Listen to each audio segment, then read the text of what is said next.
کہانیاں، پرانے بابے، پرانے فرقے، پرانے بزرگ، ختم۔ کیا نچلے درجے کا جنتی مستقل طور پر بہتر درجے کی خواہش کر سکتا ہے، اور کیا اس کی وہ خواہش پوری کر دی جائے گی؟ خواہش تو کوئی نہیں پوری ہوگی سر، بلکہ امید ہے کہ اس سے وہ خواہش ہی چھین لی جائے گی، ورنہ تو وہ ادھر بھی حسرت میں زندگی گزار دے گا، وہ اس پہ ہی خوش ہو جائے گا، ٹھیک ہے نا۔ وہ تو بڑی ڈیٹیل حدیث آتی ہے نا کہ وہ انسان تو پہلے تو یہی خواہش کرے گا مجھے دوزخ سے ہی نکال لیا جائے، وہ کہے گا جنت مجھے نہ دے، منو اتھو کٹ لے، پھر کرتے کرتے جنت کے دروازے تک پہنچے گا، پھر اندر تک۔ تو وہ جدھر ہے اللہ تعالیٰ اس کو وہیں پہ سیٹسفائی کر دے گا، کوئی جنت میں حسرت کوئی نہیں ہے۔ وہ چند ایک حسرت والی حدیثیں آتی ہیں، وہ حسرت اس طرح کی حسرت نہیں ہے کہ وہ دل کو روگ ہی لگ جائے، جیسا کہ مسند احمد میں حدیث ہے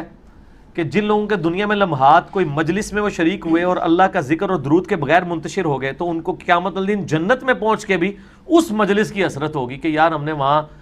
کٹھے ویسا دودھ پتی پین آستے تھے، اسی بسم اللہ یا درود شریف کیوں نہیں سی پڑھیا۔ ہاں اس مجلس میں تو آپ ویسے آٹومیٹیکلی پڑھ رہے ہیں نا، اس وجہ سے مراد ہے کہ کسی نے کوئی عید ملن پارٹی کر لی اور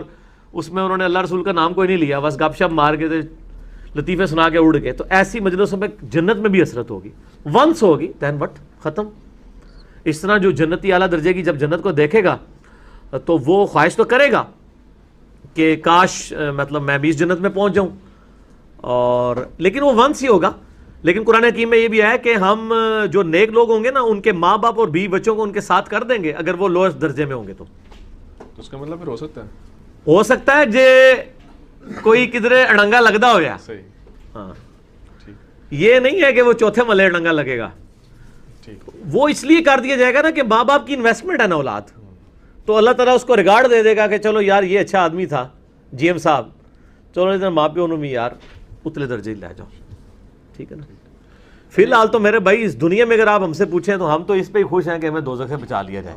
اور یہی قرآن پاک میں بار بار آتا ہے ربنا اصرف عنا عذاب جہنم ان عذابها کان غراما۔ نیک بندے ہی کہتے ہیں اللہ دوزخ کا عذاب ہمارے سر پہ لٹکتی ہوئی ایک تلوار ہے، اس گلے کے پھندے کو ہم سے بس دور کرتے۔ اب مجھے بتائیں یہ اہل ایمان کی 12 نشانیاں مسئلہ 120 میں نے بیان کی ہیں کہ اللہ کے صحیح ولی کون ہے۔ اس کے ہوتے ہوئے کوئی شخص اگر یہ کہے کہ میں تو تمہیں جنت لے کے جاؤں گا، گارنٹی دینا تسی میرے نال اٹیچ ہو جاؤ، یہ کوئی سوچ بھی سکتا ہے؟ جب یہ کوئی بات کر رہا تو آپ سمجھ لیں دین کے بارے میں اللہ کے بارے میں سب سے بڑا جاہل یہ شخص ہے